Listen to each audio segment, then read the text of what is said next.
ದೇವರ ಪರಿಶುದ್ಧ ನಾಮಕ್ಕೆ ಸ್ತೋತ್ರವಾಗಲಿ. ಇಂದಿನ ನಿರೀಕ್ಷೆಯ ವಾಕ್ಯದ ವಾಗ್ದಾನ ಮೂಲಕವಾಗಿ ನಿಮ್ಮೆಲ್ಲರನ್ನು ಸಂಧಿಸಲು ನಾನು ಸಂತೋಷವುಳ್ಳವಳಾಗಿದ್ದೇನೆ. ಹೃತ್ಪೂರ್ವಕವಾಗಿ ವಂದನೆಗಳನ್ನು ಸಲ್ಲಿಸುತ್ತಿದ್ದೇನೆ.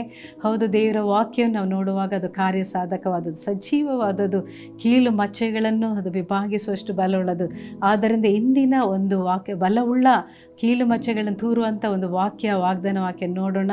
ಪ್ರಿಯರೇ, ಇವತ್ತಿನ ವಾಗ್ದಾನ ವಾಕ್ಯ ರೋಮಾಪುರದವರಿಗೆ ಬರೆದ ಪತ್ರಿಕೆ 5ನೇ ಅಧ್ಯಾಯ 8ನೇ ವಾಕ್ಯ, ರೋಮನ್ಸ್ 5:8 ನಿಮಗೋಸ್ಕರ ನಾನು ಓದುತ್ತೇನೆ. ನೀತಿವಂತನಿಗೋಸ್ಕರ ಯಾರಾದರೂ ಪ್ರಾಣ ಕೊಡುವುದು ಅಪರೂಪ, ಉಪಕಾರಿಗೋಸ್ಕರ ಪ್ರಾಣ ಕೊಡುವುದಕ್ಕೆ ಯಾವನಾದರೂ ಧೈರ್ಯ ಮಾಡಿದರೂ ಮಾಡಾನು. ಆದರೆ ನಾವು ಪಾಪಿಗಳಾಗಿದ್ದಾಗಲೂ ಕ್ರಿಸ್ತನು ನಮಗೋಸ್ಕರ ಪ್ರಾಣ ಕೊಟ್ಟದರಲ್ಲಿ ದೇವರು ನಮ್ಮ ಮೇಲೆ ತನಗಿರುವ ಪ್ರೀತಿಯನ್ನು ಸಿದ್ಧಾಂತಪಡಿಸಿದ್ದಾನೆ.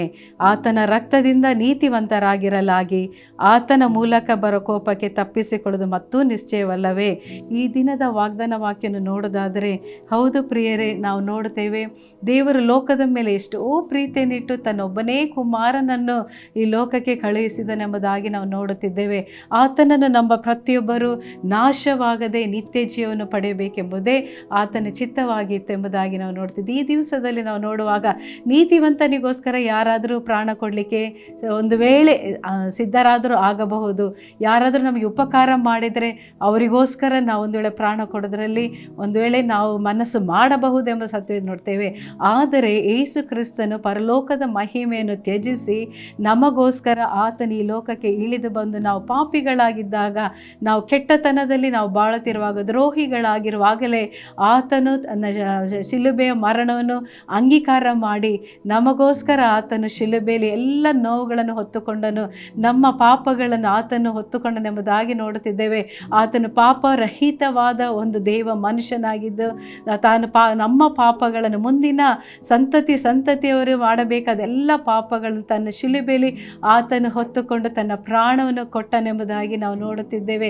ಇಂದಿನ ದಿವಸದಲ್ಲಿ ನಾವು ನೋಡೋದಾದರೆ ಆತನು ತನ್ನ ಶಿಲುಬೆಯಲ್ಲಿ ಅನೇಕ ನೋವುಗಳನ್ನು ಸಹಿಸಿಕೊಂಡು ಸತ್ತು 3ನೇ ದಿವಸ ಜೀವಂತವಾಗಿ ಎದ್ದು ಬಂದು ಇಂದಿಗೂ ಜೀವಂತವಾಗಿರುವ ಕರ್ತನು ಇಂದು ಒಂದು ವೇಳೆ ಪಾಪದಿಂದ ನನಗೆ ಬಿಡುಗಡೆ ಇಲ್ಲವಾ, ಒಂದು ವೇಳೆ ನನಗೆ ಬಿಡುಗಡೆ ಬೇಕು, ವಿಮೋಚನೆ ಬೇಕೆಂಬುದಾಗಿ ನೀವು ತಿಳಿದುಕೊಳ್ಳಿರೋದಾದರೆ ವೀಕ್ಷಕರೇ, ಈ ಸಮಯದಲ್ಲಿ ಯೇಸು ಕ್ರಿಸ್ತನು ಅಂದೇ ನಮಗೋಸ್ಕರ ಎಲ್ಲವನ್ನು ಮಾಡಿ ಮುಗಿಸಿದನು ಎಂಬುದಾಗಿ ನಾವು ನೋಡುತ್ತಿದ್ದೇವೆ. ಇಂದು ಅದರಿಂದ ನಮಗೆ ಬಿಡುಗಡೆ ಆತನು ಕೊಟ್ಟಿದ್ದಾನೆ ಪರಿಪೂರ್ಣವಾಗಿ. ಯಾವ ಭಯವು ನಮಗೆ ಇಲ್ಲದೆ ನಮಗೋಸ್ಕರ ಆತನು ಪಾಪ ಮೂರ್ತಿಯಾದನು, ನಮಗೋಸ್ಕರ ಆತನು ನೋವುಗಳನ್ನು ಹೊತ್ತುಕೊಂಡನು, ನಮಗೋಸ್ಕರ ಅವಮಾನಗಳನ್ನು ನಿಂದನೆಗಳನ್ನು ಆತನು ಶಿಲುಬೆಯಲ್ಲಿ ಹೊತ್ತುಕೊಂಡು ಮುಗಿಸಿದ ನಿಮಿತ್ತವಾಗಿ ನಮ್ಗೆ ಯಾವ ಭಯವಿಲ್ಲ. ಎಷ್ಟೋ ಪಾಪಗಳಾಗಿದ್ದರು, ದೇವರ ವಾಕ್ಯ ಹೇಳ್ತದ್ದು, ಕಡು ಕೆಂಪಾಗಿದ್ದರು ನಾನು ಹಿಮದಂತೆ ಬೆಳ್ಳಗೆ ಮಾಡುತ್ತೇನೆ ಎಂಬುದಾಗಿ. ಹೌದು, ಇಂದು ನಾವು ಪಾಪಿಗಳಾಗಿದ್ದರೂ ಸಹ ದೇವರು ನಮಗೋಸ್ಕರ ತನ್ನ ಪ್ರಾಣವನ್ನು ಜೀವವನ್ನು ಕೊಟ್ಟು ಜೀವಂತವಾಗಿ ಇರುವ ದೇವರು, ಆ ದೇವರ ಮೇಲೆ ನಾವು ನಂಬಿಕೆ ಇಟ್ಟು ಭರವಸೆದಿಂದ ನಾವು ಪ್ರಾರ್ಥನೆ ಮಾಡೋಣ. ನಮ್ಮ ಪರಲೋಕದಲ್ಲಿರೋ ಜೀವನವುಳ್ಳ ಪರಲೋಕದಲ್ಲಿ ವಾಸವಾಗಿರೋ ನಮ್ಮ ತಂದೆಯಾದ ದೇವರೇ, ಯೇಸು ಕ್ರಿಸ್ತನ ನಾಮದಲ್ಲಿ ನಾನು ಪ್ರಾರ್ಥಿಸ್ತಿದ್ದೇನೆ. ಅಪ್ಪ ತಂದೆಯಾದರೆ ಈ ಕಾರ್ಯಕ್ರಮವನ್ನು ನೋಡುವಂಥ ಪ್ರತಿ ಒಂದೊಂದು ಸಹೋದರ ಸಹೋದರಿಗಳನ್ನು ನಿನ್ನ ಕರಗಳಲ್ಲಿ ನಾನು ಒಪ್ಪಿಸಿಕೊಟ್ಟಿದ್ದೇನೆ. ಏಸಪ್ಪ, ನಾವು ಪಾಪಿಗಳಾಗಿದ್ದಾಗ ಸಮಯದಲ್ಲಿ ನೀನು ನಮಗೋಸ್ಕರ ಪ್ರಾಣವನ್ನು ಕೊಟ್ಟೆ ಯೇಸುವೆ. ನಿನ್ನ ಪರಿಶುದ್ಧ ರಕ್ತವನ್ನು ನಮ್ಮನ್ನು ಅಪ್ಪ ದೇವರೇ ತೊಳೆದು ನಮ್ಮನ್ನು ನೀತಿವಂತರನ್ನಾಗಿ ನೀನು ಮಾಡಿದಕ್ಕಾಗಿ ನಿನಗೆ ಸ್ತೋತ್ರ ಏಸಪ್ಪ.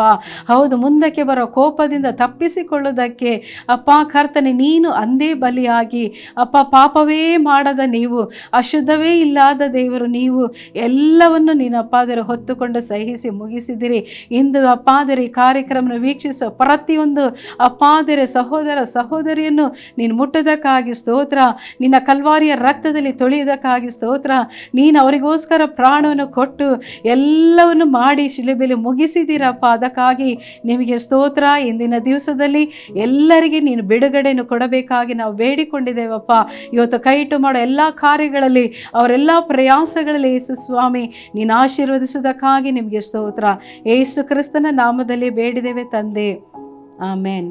ಧನ್ಯವಾದಗಳು. ಇವತ್ತಿನ ದಿವಸ ಖಂಡಿತವಾಗಿಯೂ ದೇವರು ನಿಮಗೋಸ್ಕರ ತನ್ನ ಪ್ರಾಣನ ಕೊಟ್ಟು ರಕ್ತವನ್ನು ಸುರಿಸಿದ್ರಿಂದ ನೀವು ಭಯಪಡುವ ಅಗತ್ಯವೇ ಇಲ್ಲ.